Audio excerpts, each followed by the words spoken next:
चलिए शुरू करने जा रहे हैं आज की सबसे बड़ी खबर। पुतिन की बौखलाहट इतनी बढ़ गई है कि पुतिन ने और तेजी से जबरदस्त तरीके से युद्ध शुरू कर दिया है। लेकिन सवाल यह है, क्या विश्व युद्ध कराकर ही पुतिन मानेंगे? क्योंकि पुतिन ने देखिए किस तरह से जंग तेज कर दी है। ये यूक्रेन के आसमान में रूसी हेलीकॉप्टर गर्जना कर रहे हैं। रूसी हेलीकॉप्टर को देख रहे हैं, ये देखिए जरा, ये आप देख रहे हैं, बाकायदा रूस के रक्षा मंत्री ने तस्वीरें साझा की हैं। और ये देखिए, ये रूसी हेलीकॉप्टर्स को आप देख रहे हैं जो यूक्रेन के आसमान में उड़ान भर रहे हैं। ये यूक्रेन की जमीन आपको नजर आ रही है। अगली तस्वीर मैं आपको दिखाऊंगा। अगली तस्वीर देखिए जरा, किस तरह से, ये देखिए, ये बताया जा रहा है रूसी अटैक है। रूस के टैंक ने अटैक किया। इतना बड़ा भीषण धमाका जो हुआ है वो तस्वीरें आप देख रहे हैं। धमाके से पूरा शहर दहल उठा है। तस्वीरें आपको मैं दिखा रहा हूं, दिखाने का मकसद कि रूस अब पूरी ताकत से लड़ रहा है। अगली तस्वीर मैं दिखाऊंगा, अगली तस्वीर दिखाऊंगा। देखिए जरा किस तरह से तबाही मचाई है रूस ने। ये देखिए, ये जो आप देख रहे हैं, लगातार गोले दागे जा रहे हैं रूस की तरफ से, एक के बाद एक गोलों की बारिश हो रही है। एक और अगली तस्वीर मैं आपको दिखाऊंगा। देखिए जरा, ये रॉकेट स्ट्राइक है, रूस की बमबारी आप देख रहे हैं। और इस बमबारी के बाद सब तबाह बर्बाद हो गया। इन तस्वीरों में आप देख रहे हैं, ये देखिए, पूरी इमारत जल रही है। देखिए भीषण तरीके से जल रही है। यानी अब पुतिन ने पूरी ताकत झोंक दी है। लेकिन बड़ी खबर इस बीच आपको बता दें, रूस ने अब परमाणु हमले की धमकी दे दी है। बड़ी ब्रेकिंग न्यूज इस वक्त आ रही है। रूस के, आपको बताओ, रूस के विदेश मंत्री ने न्यूक्लियर अटैक की धमकी दी है। जी हां, एक के बाद एक धमकियों का सिलसिला भी जारी है। रूस ने परमाणु हमले की धमकी दी है। कहा है तीसरा विश्व युद्ध परमाणु से होगा। रूस के विदेश मंत्री ने यह धमकी दी है। तीसरा विश्व युद्ध विनाशकारी होगा, यह कहना है रूस का। आइए अब मैं आपको दिखाने जा रहा हूं। सवाल यह है कि क्या यह जो युद्ध होगा तीसरा, ये अमेरिका बनाम पुतिन होगा, यानी बाइडेन वर्सेस पुतिन होगा। ये युद्ध विश्व युद्ध जो होगा जिसमें परमाणु हथियारों का इस्तेमाल होगा, ये सीधे सीधे यूक्रेन नहीं, ये बाइडेन बनाम पुतिन होगा। और आइए आपको बताने जा रहे हैं कैसे परमाणु जंग की धमकियां दी जा रही हैं। पुतिन कह रहे हैं तीसरा विश्व युद्ध परमाणु युद्ध होगा। बाइडेन का कहना है इस परमाणु जंग से अमेरिका डरने वाला नहीं है। पुतिन ने कहा परमाणु हथियारों को अलर्ट रखने का ऐलान कर दिया है रूस में। लेकिन बाइडेन का कहना है रूस दुनिया की शांति के लिए इस वक्त खतरा बन चुका है। पुतिन ने कहा नेटो देश उकसाने वाले बयान दे रहे हैं। बाइडेन का कहना है नेटो देशों ने रूस को धमकी नहीं दी है, बाइडेन ने सफाई में कहा। लेकिन पुतिन ने कहा ऑस्ट्रेलिया से दूर रहे अमेरिका का कहना है बाइडेन का यूरोप को बांटना चाहते हैं दरअसल पुतिन ने कहा किसी देश ने मदद की तो इसके गंभीर नतीजे भुगतने होंगे। बाइडेन ने कहा तानाशाहों को कीमत चुकानी पड़ती है, यानी सीधे सीधे पुतिन को तानाशाह कह रहे थे। पुतिन का कहा कि अमेरिका के इशारों पर चल रहा है यूक्रेन। बाइडेन ने कहा हम यूक्रेन की हर संभव मदद करेंगे और यूक्रेन को परमाणु शक्ति नहीं बनने दिया जाएगा, यह पुतिन ने कहा। इसके जवाब में बाइडेन ने कहा यूक्रेन में पूरी तरह गलत साबित हुआ है रूस। पुतिन का कहना है हम तमाम प्रतिबंध झेलने के लिए तैयार हैं। बाइडेन ने कहा कड़े प्रतिबंध से रूस की अर्थव्यवस्था तबाह और बर्बाद हो जाएगी। पुतिन का कहना है तीसरा विश्व युद्ध विनाशकारी होगा। बाइडेन ने कहा रूस को इसकी कीमत चुकानी होगी। और आइए अब आपको सुनवाने जा रहा हूं कैसे बाइडेन ने पुतिन को चुनौती दी और पुतिन सीधे सीधे जंग की अलगार कर रहे हैं। सुनिए जरा। Russia's Vladimir Putin sought to shake the very foundations of the free world, thinking he could make it bend to his menacing ways. But he badly miscalculated. He thought he could roll into Ukraine and the world would roll over. Instead, he met with a wall of strength he never anticipated or imagined. And President Zelensky, to every Ukrainian, their fearlessness, their courage, their determination literally inspires the world. Groups of citizens blocking tanks with their bodies, everyone from students to retirees to teachers, turned soldiers. We, the United States of America, stand with the Ukrainian people. Throughout our history, we've learned this lesson. When dictators do not pay a price for their aggression, they cause more chaos. He thought he could divide us at home, in this chamber, in this nation. He thought he could divide us in Europe as well. But Putin was wrong. We are ready. We are united, and that's what we did. We stayed united. We prepared extensively and carefully. We shared with the world in advance what we knew Putin was planning. and precisely how we would try to falsify and justify his aggression. We countered Russia's lies with the truth. And now that he's acted, the free world is holding him accountable. Недружественные действия в отношении нашей страны в экономической сфере, я имею в виду нелегитимные санкции, о которых все хорошо знают, но высшие должностные лица ведущих. और इस बीच बड़ी खबर आपको बता दें, Austria में IAEA की बड़ी बैठक हो रही है। जी हां, इमरजेंसी मीटिंग बुलाई गई है। इंटरनेशनल एटॉमिक एनर्जी एजेंसी ने ये बड़ी बैठक बुलाई है। IAEA की ये इमरजेंसी बैठक है। परमाणु धमकी पर ये बैठक बुलाई गई है। परमाणु प्लांट पर दरअसल रूस ने कब्जा कर लिया है। यूक्रेन ने IAEA से मदद मांगी है। परमाणु निगरानी संस्था है IAEA। अब सवाल ये आपको बताने जा रहा हूं कि एक तरफ अमेरिका बनाम पुतिन हो गई है ये जंग, और इससे पहले रूस ये कह चुका है कि अमेरिका यूरोप से अपना बोरिया बिस्तर पैक कर ले। आपको दिखाने जा रहा हूं, देखिए जरा मैप के जरिए। ये आप मैप देख रहे हैं यूरोप का। यूरोप में कहां अमेरिका इस वक्त मौजूद है, यानी अमेरिका की उपस्थिति मैं आपको दिखा रहा हूं।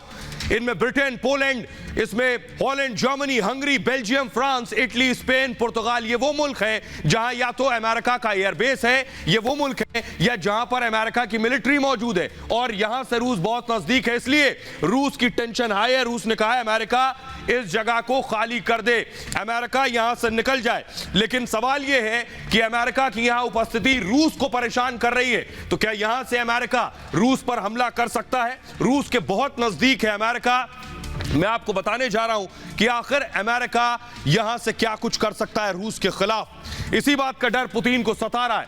दरअसल आपको बताऊं, यूरोप में 80,000 अमेरिकी सैनिक हैं, और कुछ स्थायी सैनिक होते हैं वो वहां मौजूद हैं, और कुछ सैनिक शिफ्ट होते रहते हैं इन 80,000 सैनिकों में।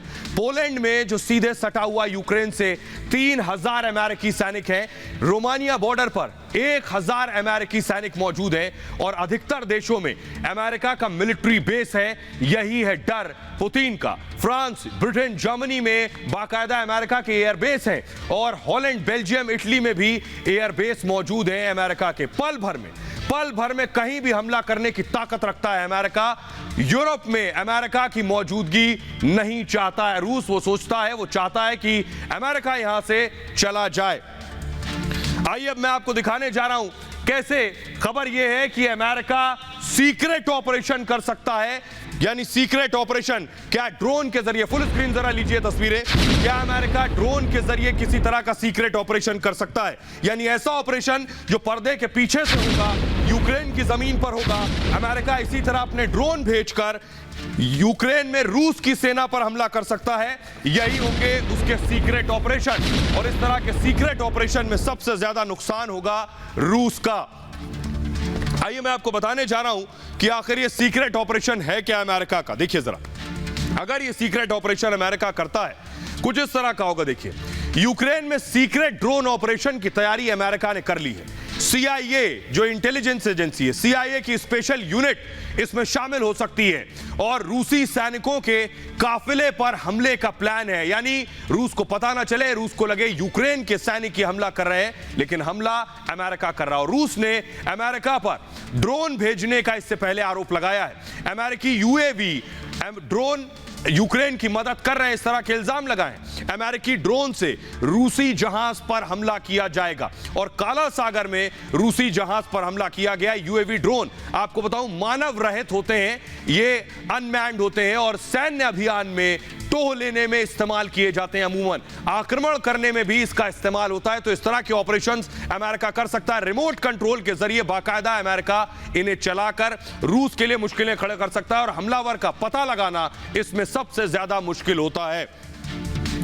और आइए इस बीच एक और बड़ी खबर आ रही है कि नेटो को रूस की धमकी सामने आ रही है। नेटो को, यानी वो संगठन जो यूरोप और अमेरिका के देश मिलकर बना हुआ है, नेटो की धमकी। नेटो हथियार देगा तो हमला करेंगे। यानी रूस कह रहा है कि नेटो हथियार ना दे, यूक्रेन को हथियार देने पर अंजाम भुगतना होगा।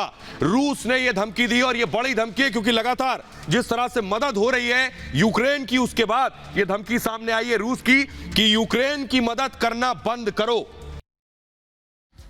अगर रूस होगा, बाइडेन बनाम पुतिन होगा, तो ये नेटो बनाम रशिया होगा। जी हां, आपको बताऊं, नेटो देश एक साथ आकर खड़े हो जाएंगे, नेटो के 30 देश एक साथ आकर खड़े हो जाएंगे और ऐसी स्थिति होगी तो विश्व युद्ध होगा रूस के सामने दुनिया के सारे मुल्क।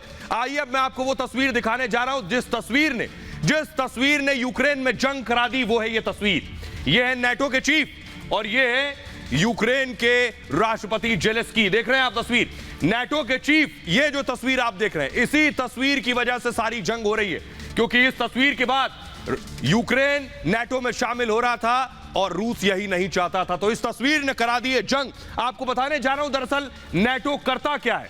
अगर नेटो में आज यूक्रेन शामिल होता तो क्या होता, देखिए जरा, और नेटो के सामने अगर लड़ाई की परिस्थिति होगी तो क्या होगा।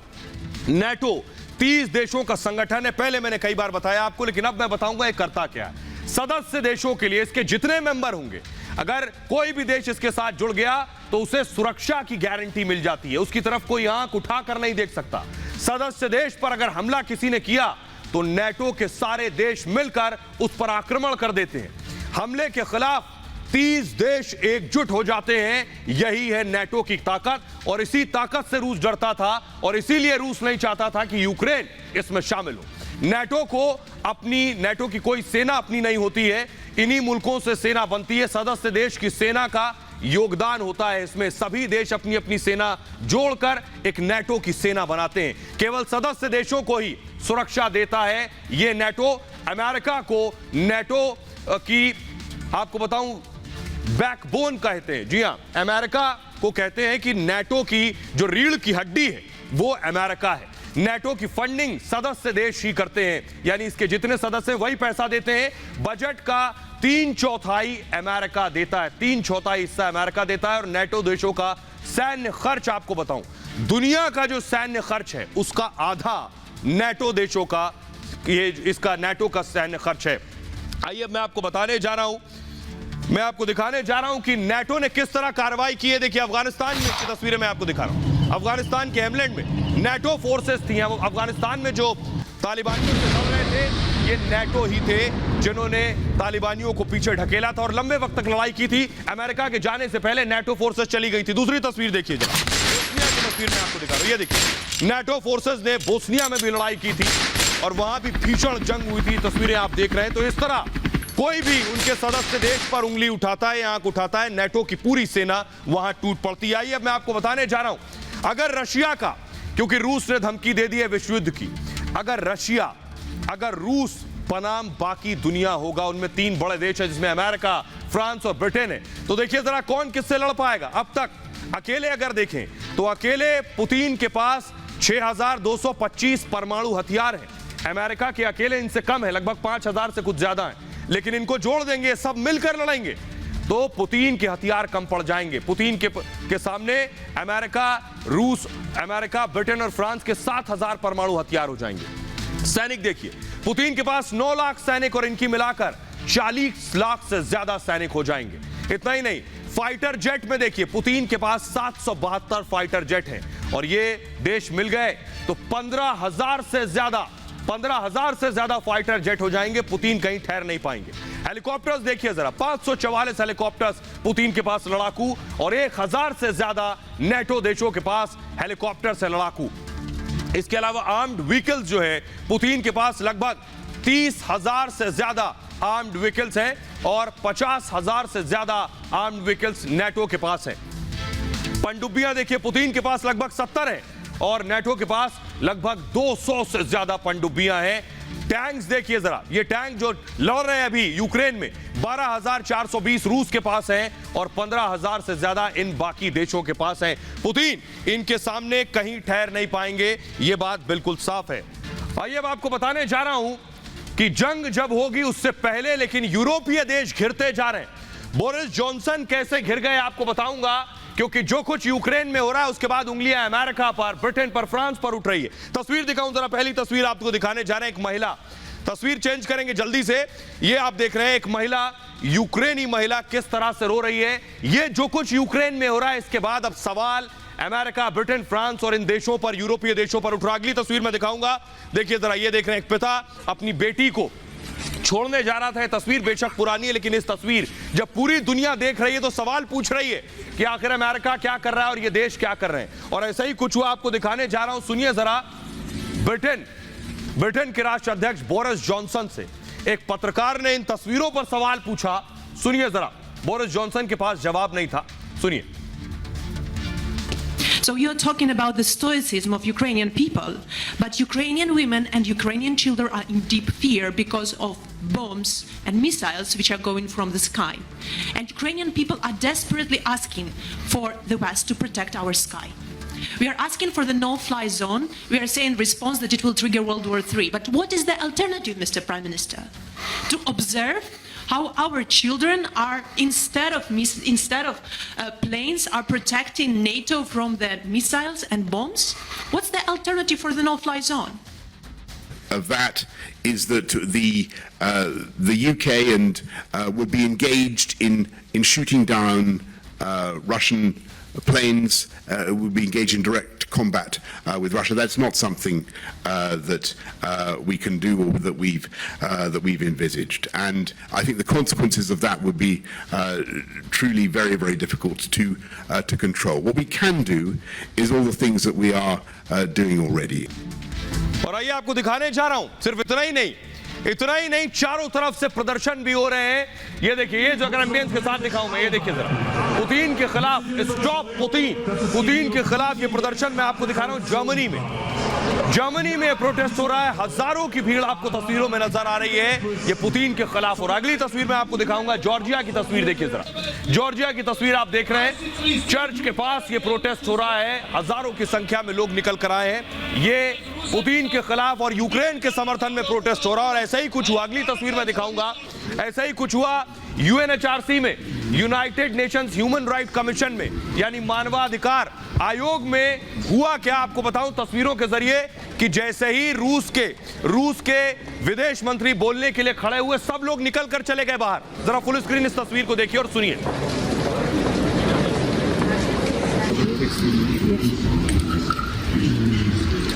तस्वीर, जैसे ही विदेश मंत्री रूस के बोलने शुरू करते हैं, उसी वक्त देखिए सारे राजनयिक निकलकर बाहर चले जाते हैं। ये प्रोटेस्ट करने का तरीका था, ये विरोध जताने का तरीका था रूस के खिलाफ। ये देखिए सभी लोग, ये देखिए पीछे बोलते नजर आ रहे हैं। जैसे ही उन्होंने पढ़ना शुरू किया, सारे राजनयिक निकलकर बाहर चले गए। ये था विरोध दर्ज कराना शांतिपूर्ण तरीके से कि हमें आपकी बात नहीं सुननी है, इस परिस्थितियों में हम आपको नहीं सुनेंगे। आइए बताने जा रहा हूं आपको कि चारों तरफ से यूक्रेन की मदद की भी कोशिश हो रही है। वो तस्वीरें मैं आपको दिखाने जा रहा हूं। स्पेन ने जो यूक्रेन को मदद भेजी है वो आप देख रहे हैं। विमान लैंड हुआ है और उसके बाद संभव है जो नजदीक के मुल्क हैं वहां ये मदद पहुंचाई जाती है। उसके बाद बड़े ट्रक्स के जरिए, रोड के जरिए ये यूक्रेन में दाखिल हो रही है। दूसरी तस्वीर में दिखाऊंगा हिंदुस्तान भी, ये देखिए भारतीय वायुसेना का विमान आप देख रहे हैं। भारत ने भी यूक्रेन को मदद भेजी है। जंग जैसे हालात में भारत भी पीछे नहीं है। ये जो आप देख रहे हैं, ये सब कुछ भारत से यूक्रेन के लिए भेजा गया है। आइए अब मैं आपको, ये देखिए, ये आप देख रहे हैं तस्वीरें। आइए अब मैं आपको बताने जा रहा हूं यूक्रेन को पूरी दुनिया से मदद की जा रही है। किसने क्या क्या भेजा है, इस वक्त हथियारों की सख्त जरूरत है। ये देखिए जरा, जर्मनी ने 1000 एंटी टैंक हथियार भेजे, 500 मिसाइलें भेज दी हैं, 9 होवित्जर तोपें भेज दी हैं और 14 सैन्य वाहन भी भेजेगा जर्मनी। इसके अलावा देखिए फिनलैंड, 1500 रॉकेट लॉन्चर्स फिनलैंड ने भेज दिए हैं और 2500 असोल्ट राइफल्स भेजी हैं। लगभग 1.5 लाख गोलियां भेजी हैं फिनलैंड ने भेजेगा। बहुत सी चीजें पहुंच गई हैं, बहुत सी चीजें भेजी जानी है। 70,000 फूड पैकेट्स फिनलैंड भेजेगा। इसके बाद नॉर्वे जो कि 2000 टैंक रोधी हथियार भेजेगा, जिससे यूक्रेन की सेना रूस के टैंक्स को भेज सके। सैनिकों के हेलमेट्स भेजेगा सिक्योरिटी के लिए और सुरक्षा उपकरण भेजेगा नॉर्वे। इसके अलावा स्वीडन 5000 एंटी टैंक रॉकेट भेजने वाला है और कनाडा खतरनाक सैन्य हथियार भेज रहा है। यूक्रेन 50 करोड़ कनाडाई डॉलर की मदद भी दे रहा है। नीदरलैंड्स एयर डिफेंस रॉकेट भेज रहा है और एंटी टैंक्स दे रहा है। और इसके अलावा फ्रांस लगातार सैन्य हथियार भेज रहा है यूक्रेन में और मानवीय सहायता देने का भी ऐलान कर चुका है। जापान $100 मिलियन लोन देगा, आपको बता दूं, और इसके अलावा अमेरिका $350 मिलियन देने के लिए तैयार हो गया है। भारत मानवीय सहायता भेजेगा और साथ ही साथ विश्व बैंक $3 अरब का पैकेज देगा। इसी हफ्ते दे सकता है पहली किस्त इसकी, और यूरोपियन यूनियन 450 मिलियन यूरो की मदद देगा। चौतरफा मदद पहुंच रही है। आपको बताऊं, इस बीच बड़ी खबर आ रही है कि 19 देशों ने यूक्रेन को हथियार भेजे हैं। जी हां, 19 देशों ने यूक्रेन को हथियार भेजे हैं। जिन्होंने भेजे हैं, कुछ ने वो मैंने आपको दिखाया। और कौन कौन से देश हैं जो यूक्रेन को हथियार भेज रहे हैं? यूक्रेन के विदेश मंत्रालय का बड़ा बयान सामने आया है कि हथियार पहुंचाए जा रहे हैं। इनमें 19 देश शामिल हैं। और इस बीच बड़ी खबर आ रही है, आपको बता दें, यूरोपियन यूनियन की रूस पर कार्रवाई की खबर है। यानी रूस पर एक्शन यूरोपियन यूनियन ले रहा है। और आपको बताऊं, इससे पहले भी यूरोपियन यूनियन रूस पर लगातार प्रतिबंध लगा चुका है। रूस के 7 बैंकों पर यह प्रतिबंध होगा। स्विफ्ट से बाहर होंगे रूस के बैंक। रूस की मीडिया पर भी प्रतिबंध लगा रहा है। और आइए आपको बताने जा रहा हूं कैसे यूक्रेन रशिया पर अटैक कर रहा है। ये देखिए तस्वीरें मैं आपको दिखा रहा हूं। ये जो आप देख रहे हैं तस्वीरें, ये देखिए, ये टैंक आपको नजर आ रहा है। ये देखिए, पूरा टैंक जलकर सुहा हो गया। ये जो आप देख रहे हैं, ये गाड़ी से, मोबाइल से बनाया गया है, वीडियो है। ये देख रहा है, और बीच रास्ते में देखिए टैंक आता है और यहां आकर पूरा टैंक जलकर खाक हो जाता है। यूक्रेन का अटैक था रशिया पर। अगली तस्वीर में दिखाऊंगा। ये देखिए, पूरे तरह से टैंक तबाह और बर्बाद हो गए। तस्वीरें आप देख रहे हैं, ये रूसी टैंक है। यानी बराबर से जो बड़ा हमला झेलने को मिल रहा है रूस को ये उम्मीद नहीं थी। अगली तस्वीर में दिखाऊंगा। ये देखिए जरा, रोड पर, ये तस्वीरें में देखिए जरा, रोड पर, सड़कों पर आपको ये जो लोग नजर आ रहे हैं, ये यूक्रेन के लोग हैं। ये सड़कों पर आकर रूस की सेना को, रूस के टैंक्स को रोक रहे हैं। ऐसी तस्वीरें शायद ही आपने देखी होंगी। किस तरह से ये एरियल शॉट जो आप देख रहे हैं, ये यूक्रेन के लोग सड़क पर खड़े हैं, रूस के सामने चुनौती पेश कर रहे हैं। तो सवाल ये है कि न सिर्फ अकेले यूक्रेन को नुकसान हो रहा है, रूस को भी भारी नुकसान उठाना पड़ रहा है जंग में। यही पुतिन की सबसे बड़ी चिंता है। देखिए जरा, कितना नुकसान अब तक हो चुका है। लगभग 6000, रूस के 5840 सैनिक मारे जा चुके। इसका मतलब समझिए, लगभग 6000 परिवार खराब हो गए। सैनिक, यूक्रेन के आंकड़ा यह है कि 400 सैनिक यूक्रेन के मारे गए। जंग में नुकसान, एयरक्राफ्ट देखिए, 30 एयरक्राफ्ट रूस के गिराए गए हैं और यूक्रेन के 31 एयरक्राफ्ट गिरा दिए गए अब तक। टैंक्स 211 रूस के तबाह हो गए हैं और यूक्रेन के 171 टैंक बर्बाद हो चुके हैं। सैन्य वाहन, 862 सैन्य वाहन रूस के खराब हो गए हैं, जिसमें से हेलीकॉप्टर भी 31 शामिल है। 31 हेलीकॉप्टर रूस के अब तक गिरा दिए हैं। यूक्रेन ने बता रहा है कि रूस को कम नुकसान नहीं उठाना पड़ रहा है, बराबर का नुकसान रूस भी उठा रहा है। और आइए मैं आपको एक और तस्वीरें दिखाता हूं, यूक्रेन ने कैसे, देखिए, ये आप देख रहे हैं कैसे यूक्रेन ने जो रशिया को जाने वाली चीजें थी उसे रोक लिया है, उसे कैप्चर कर लिया। ये टैंक, ये देखिए, सप्लाई देख रहे हैं आप, ये सारी सप्लाई दरअसल रूस को जा रही थी। अब सोचिए रूस के सैनिकों के सामने परेशानी क्या है, खाना नहीं है। रूस के सैनिकों के सामने खाना नहीं है, उनके पास लूटपाट कर रहे हैं, पानी नहीं है पीने को, उनके पास गोलियां और हथियार खत्म हो गए, इक्विप्ड नहीं है। यह परेशानी सबसे ज्यादा झेलनी पड़ रही है। अगली तस्वीर दिखाऊंगा। ये देखिए जरा, ये उनकी जो सप्लाई थी जो रूस से आ रही थी यूक्रेन की तरफ, उसमें आग लगा दी गई है। ये सबसे ज्यादा परेशानी है। जो लाखों सैनिक घुस तो गए यूक्रेन में, लेकिन अब ये परेशानी झेल रहे हैं। लेकिन इस दरमियान सवाल सबसे बड़ा ये है, सवाल ये है कि आखिर पुतिन कहां है। रूस की सेना तो यूक्रेन में लड़ रही है, लेकिन पुतिन कहां है, ये सबसे बड़ा सवाल है। पुतिन कहां है ये मैं आपको बताऊंगा, लेकिन ये तस्वीरें आप देख रहे हैं, पुतिन अपने वॉर रूम में है, वॉर रूम से चारों तरफ नजर बनाए हुए हैं। लेकिन क्या पुतिन किसी खुफिया बंकर में छिपे? आइए अब मैं आपको बताने जा रहा हूं पुतिन का खुफिया बंकर कौन सा है। क्या पुतिन अपने बंकर में जाकर इस तरह से छुपे हैं कि उन तक कोई गोला ना आ सके? तो पुतिन क्या बंकर में छुपे हैं? यह है पुतिन का बंकर। पुतिन ने यह सीक्रेट बंकर बनाया है। पुतिन इस बंकर में है, अल्ताई की पहाड़ियों में इस बंकर को बनाया है पुतिन ने। आपको बताऊं, पुतिन ने अपने परिवार को इस बंकर में भेज दिया है।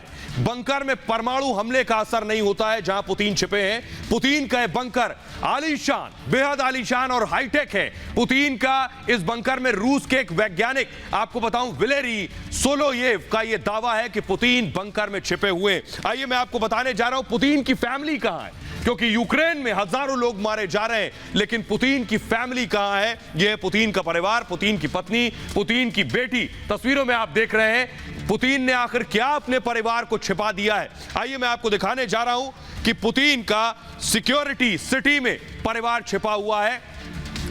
पर पहले आपको बताता हूं पुतिन के परिवार के बारे में। पुतिन के परिवार को लेकर बहुत सस्पेंस बना हुआ है, लोग बहुत कम जानते हैं पुतिन के परिवार के बारे में। कहा यह जाता है कि उनकी 2 बेटियां हैं पुतिन की, जिनके नाम मारिया और कैटरीना है। दोनों का जन्म पहली शादी से हुआ जो उनकी पत्नी थी। पुतिन की पत्नी का नाम ल्यूडमिला है और पुतिन ल्यूडमिला फ्लाइट, आपको बताऊं ल्यूडमिला फ्लाइट अटेंडेंट थी, यानी वो फ्लाइट पर प्लेन में काम करती थी। संभव है एयर होस्टेस हो। शादी के 30 साल बाद पुतिन का तलाक हो गया। जी हां, पुतिन ने खुद एक टीवी चैनल पर इस बात को कबूल किया था, लेकिन पुतिन के गर्लफ्रेंड के भी चर्चे हैं। इस गर्लफ्रेंड का नाम अलीना कबेवा है। अलीना ओलंपिक जिम्नास्ट रह चुकी हैं, आपको बताऊं, और पुतिन इस पर कोई चर्चा पसंद नहीं करते हैं। इसलिए पुतिन ने आखिर अपने परिवार को कहां छिपा रखा है, कहां है, ये मैप के जरिए मैं आपको दिखा रहा हूं। जरा फुल स्क्रीन उस मैप को दिखाइए अगर जल्दी से, पुतिन ने कहां अपने परिवार को छिपा रखा है। देखिए जरा, ये आप देख रहे हैं रूस, यूक्रेन आप देख रहे हैं, साइबेरिया, साइबेरिया में देख रहे हैं, ये जो साइबेरिया मैं आपको दिखा रहा हूं, पुतिन का परिवार, खबर यह कि यहीं पर सीक्रेट गुफा है, यहीं पर पुतिन की वो सीक्रेट गुफा, सीक्रेट बंकर है जहां पुतिन ने परिवार को छिपा रखा है। देखिए जरा, आइए मैं आपको बताऊंगा कि पुतिन ने आखिर क्यों अपने परिवार को बंकर में छिपा रखा है। उसके पीछे बड़ी वजह यह है कि पुतिन दरअसल परिवार को सुरक्षित रखना चाहते हैं। पुतिन समझ रहे हैं कि उनका परिवार मुश्किल में हो सकता है ऐसी स्थिति में। तो देखिए जरा, यह है वो खुफिया बंकर जहां पुतिन ने अपने परिवार को, अपनी गर्लफ्रेंड को छिपाया। अल्ताई की पहाड़ियों में बना है ये बंकर। साइबेरिया, जो नक्शा मैंने आपको दिखाया, साइबेरिया इलाके में है ये अल्ताई की पहाड़ियां। इस पहाड़ी को रहस्यमय माना जाता है पूरी तरह से। चीन, मंगोलिया, कजाकिस्तान से सटा हुआ ये जगह है जहां है।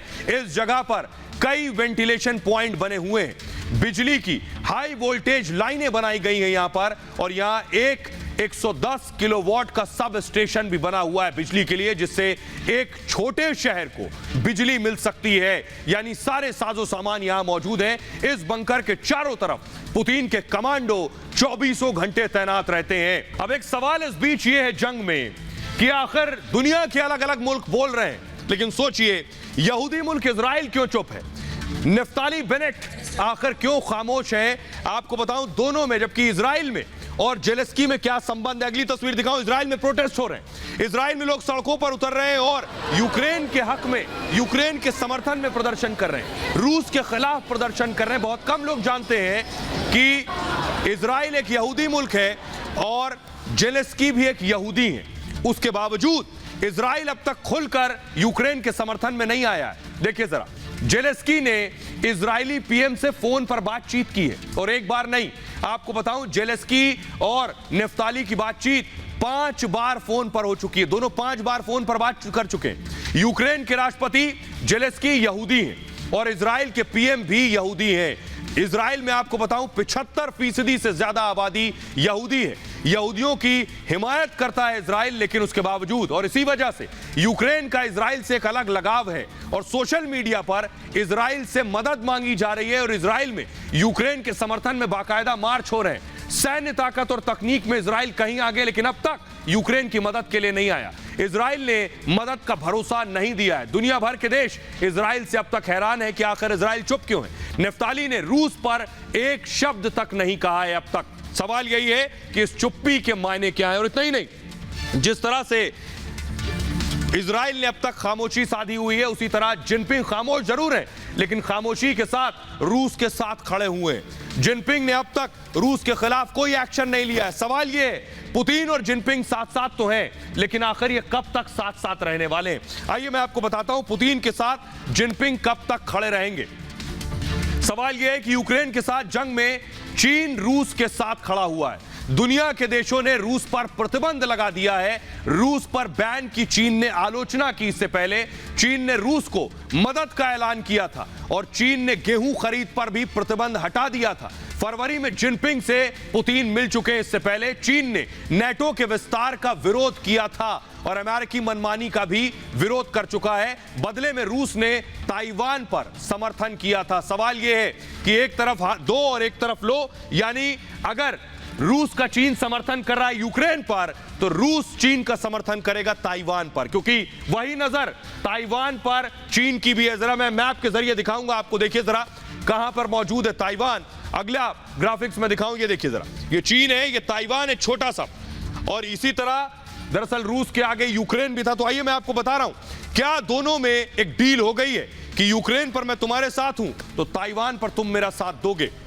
देखिए जरा, सवाल यह है कि यूक्रेन के बाद ताइवान पर हमले की आशंका मानी जा रही है कि इसी तरह चीन यह कर सकता है ताइवान के साथ। चीन आखिर ताइवान पर हमला कर सकता है। खुफिया जानकारी के बाद अमेरिका इस वक्त अलर्ट पर है। अमेरिका ने अधिकारियों को ताइवान भेज दिया है और ताइवान में अमेरिकी मौजूदगी से चीन नाराज है। अमेरिकी टीम के दौरे से जिनपिंग परेशान है।